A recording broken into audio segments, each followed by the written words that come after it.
ओम नमः शिवाय शिवजी सदा सहाय। ओम नमः शिवाय गुरुजी सदा सहाय। ओम नमः शिवाय शिवजी सदा सहाय। ओम नमः शिवाय गुरुजी सदा सहाय। ओम नमः शिवाय शिवजी सदा सहाय। ओम नमः शिवाय गुरुजी सदा सहाय। गुरुजी के चरणों में माथा रख के प्रणाम करती हूँ, अपना कोटि कोटि प्रणाम करती हूँ, बार बार प्रणाम करती हूँ और गुरुजी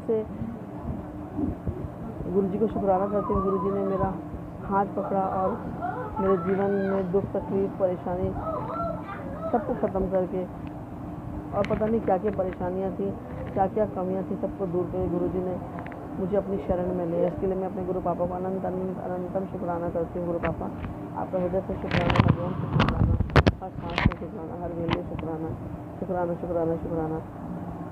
और सभी संगत जी को जय गुरु जी कहते हुए अब मैं 20वें अध्याय रुद्र श्री शिव महापुराण रुद्र संहिता सृष्टि खंड के 20वें अध्याय का पठन करने जा रही हूँ। विषय भगवान शिव का कैलाश पर्वत पर गमन तथा सृष्टि खंड का उपसंहार।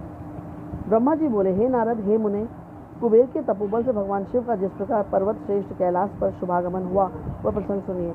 कुबेर को वर देने वाले विश्वेश्वर शिव जब उन्हें निधिपति होने का वर देकर अपने उत्तम स्थान को चले गए, तब उन्होंने मन ही मन इस प्रकार विचार किया।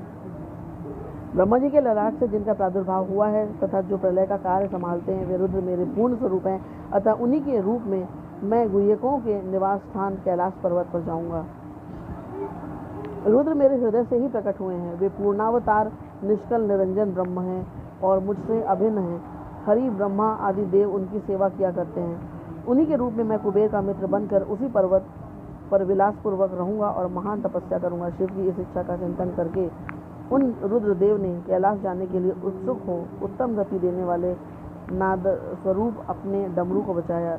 उसकी उत्साहवर्धक ध्वनि तीनों लोकों में व्याप्त हो गई। उसका चरित्र, उसका विचित्र एवं गंभीर शब्द आह्वान की गति से युक्त था, अर्थात सुनने वालों को अपने पास आने के लिए प्रेरणा दे रहा था। उस ध्वनि को सुनकर ब्रह्मा, विष्णु आदि सभी देवता, ऋषि, मूर्तिमान, आगम, निगम तथा सिद्ध वहां आ पहुंचे। देवता और असुर सब लोग बड़े उत्साह में भरकर वहां आए। भगवान शिव के समस्त पार्षद जहां कहीं भी थे वहां से उस स्थान पर पहुंचे। सर्वलोक वंदित महाभाग समस्त गणपाल भी उस स्थान पर जाने के लिए उद्यत हो गए। उनकी मैं संख्या बता रहा हूँ, सावधान होकर सुनिए। शंख कर्ण नाम का गणेश्वर 1 करोड़ गणों के साथ, केकराक्ष 10 करोड़ और विकृत 8 करोड़ गणों के साथ जाने के लिए एकत्रित हुआ। विशाख 64 करोड़ गणों के साथ, पारियात्रक 9 करोड़ गणों के साथ, सर्वांतक 6 करोड़ गणों के साथ और श्रीमान दुंदुभ 8 करोड़ गणों के साथ वहां चलने के लिए तैयार हो गया। गण श्रेष्ठ जालंग 12 करोड़ गणों के साथ, समद 7 करोड़ गणों के साथ और श्रीमान विकृतानन भी उतने गणों के साथ जाने के लिए तैयार हुए। कपाची 5 करोड़ गणों के साथ, मंगलकारी संदार अपने 6 करोड़ गणों के साथ और कंडुक तथा कुंडक नाम के गणेश्वर भी 1-1 करोड़ गणों के साथ गए। विष्टम्भ और चंद्रतापन नामक गणाध्यक्ष भी अपने अपने 8-8 करोड़ गणों के साथ कैलाश चलने के लिए वहां पर आ गए। 1000 करोड़ गणों से घिरा हुआ महाकेश नामक गणपति भी वहां आ पहुंचा। कुंडी 12 करोड़ गणों के साथ और वहां श्रीमान पर्वतक, कालक एवं महाकाल नाम के गणेश्वर 100 करोड़ गणों के साथ वहां पहुंचे। अग्निक 100 करोड़, अभिमुख 1 करोड़, आदित्य मूर्धा तथा धनावह भी 1-1 करोड़ गणों के साथ वहां आए। सन्नाह तथा कुमुल 100 करोड़ गणों के साथ और अमोघ, कोकिल एवं सुमंत्रक 1-1 करोड़ गणों के साथ आ गए। काकपाद नाम का एक दूसरा गण 60 करोड़ और संतानक नामक गणेश्वर भी 60 करोड़ गणों को साथ लेकर चलने के लिए वहां आया। महाबल, मधुपिंग तथा पिंगल नामक गणेश्वर 9-9 करोड़ गणों के साथ वहां उपस्थित हुए। नील एवं पूर्णभद्र नामक गणेश्वर भी 90-90 करोड़ गणों के साथ वहां आए। महाशक्तिशाली चतुर्वक्त्र नाम का गणेश्वर 7 करोड़ गणों से घिरा हुआ कैलाश जाने के लिए वहां आ पहुंचा। 120,000 करोड़ गणों से आवृत होकर सर्वेश्वर नाम का गणेश्वर भी कैलाश चलने के लिए वहां आया। काष्ठागूढ़, सुकेश तथा वृषभ नामक गणपति 64 करोड़ चैत्र और स्वामी नकुलीश स्वयं 7 करोड़ गणों के साथ कैलाश गमन के लिए आए। लोकांतक, दीप्तात्मा, दैत्यांतक, प्रभु, देव, भृंगी, श्रीमान, देवप्रिय, ऋटि, अश्विनी, भानुक तथा सनातन नाम की गणपति 64 करोड़ गणों के साथ वहां पर उपस्थित हुए। नंदीश्वर नाम के महाबलवान गणाधीश 100 करोड़ गणों के साथ कैलाश चलने के लिए वहां आ पहुंचे। इन गणाधिपों के अतिरिक्त अन्य बहुत से असंख्य शक्तिशाली गणेश्वर वहां कैलाश चलने के लिए आए। वे सब 1000 भुजाओं वाले थे और जटा मुकुट धारण किए हुए थे। सभी गण चंद्रमा के आभूषण से शोभायमान थे। सभी के कंठ नील वर्णक थे और वे 3-3 नेत्रों से युक्त थे। सभी हार, कुंडल, केयूर तथा मुकुट आदि आभूषणों से अलंकृत थे। ब्रह्मा, इंद्र और विष्णु के समान अणिमादि अष्ट महासिद्धियों से युक्त करोड़ों सूर्यों के समान दैदीप्यमान सभी गणेश्वर वहां आ गए। इन गणाध्यक्षों के अतिरिक्त निर्मल प्रभा मंडल से युक्त महान आत्मा वाले तथा भगवान शिव के दर्शन की लालसा से परिपूर्ण अनेक गणाधिप अत्यंत प्रसन्नता के साथ वहां पर जा पहुंचे। विष्णु आदि प्रमुख समस्त देवता वहां जाकर भगवान सदाशिव को देखकर हाथ जोड़कर नतमस्तक होकर उनकी उत्तम स्तुति करने लगे। इस प्रकार विष्णु आदि देवताओं के साथ परमेश्वर भगवान महेश, महात्मा कुबेर के प्रेम से वशीभूत हो कैलाश को चले गए।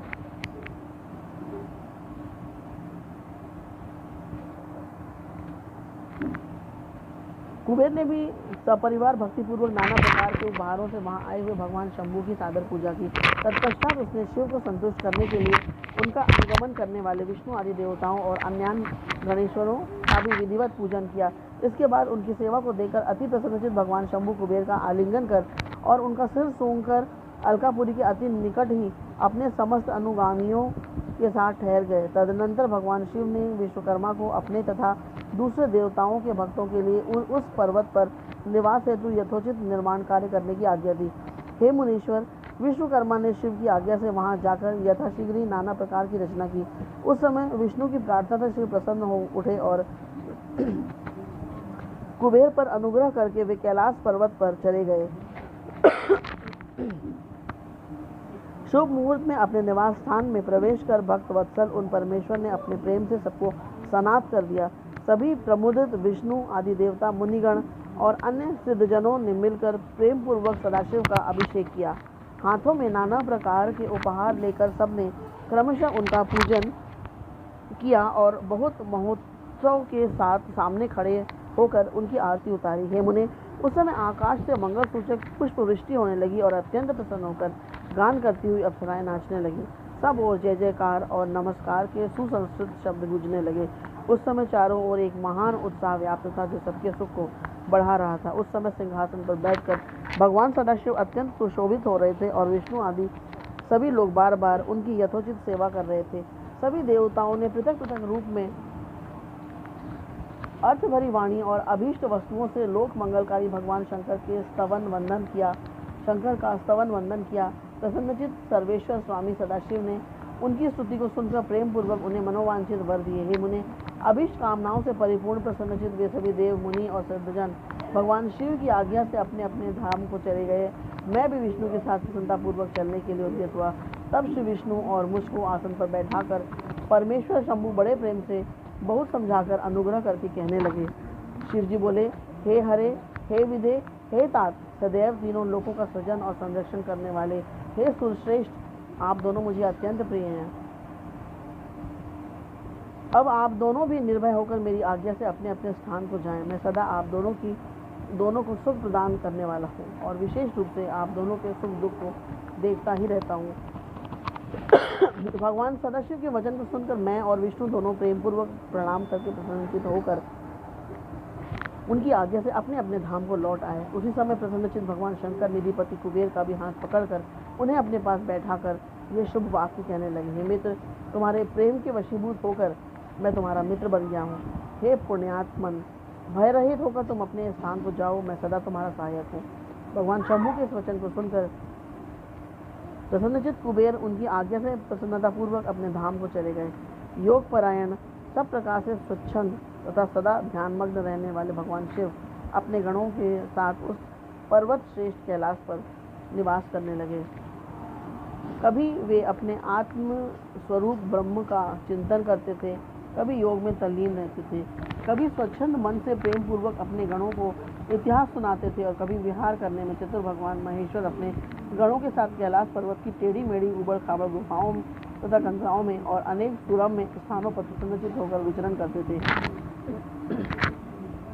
इस प्रकार रुद्र स्वरूप परमेश्वर भगवान शंकर, जो नाना प्रकार के योगियों में भी सर्वश्रेष्ठ हैं, उन्होंने अपने उस पर्वत पर अनेक लीलाएं की।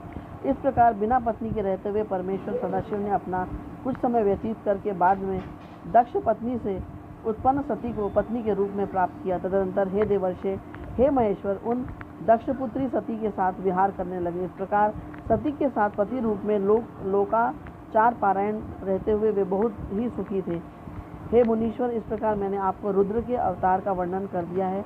मैंने उनके कैलाश आगमन और कुबेर के साथ उनकी मित्रता का प्रसंग भी कह दिया है। कैलाश के अंतर्गत होने वाली उनकी ज्ञानवर्धिनी लीला का भी वर्णन कर दिया है, जो इस लोक और परलोक में सदैव सभी मनोवांछित फलों को प्रदान करने वाली है।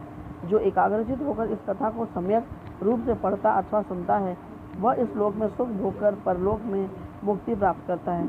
इति श्री शिव महापुराणे द्वितीयायां रुद्र संहितायां प्रथम खंडे सृष्टिउपाख्याने कैलासोपाख्याने शिवस्य कैलासगमनम नाम विंशो अध्याय। इस प्रकार श्री शिव महापुराण के अंतर्गत द्वितीय रुद्र संहिता के प्रथम खंड में सृष्टिउपाख्यान की कैलासोपाख्यान में शिव कैलासगमन नामक 20वां अध्याय पूर्ण हुआ। और इसी के साथ श्री शिव महापुराण द्वितीय रुद्र संहिता के प्रथम सृष्टिखंड भी समाप्त हुआ।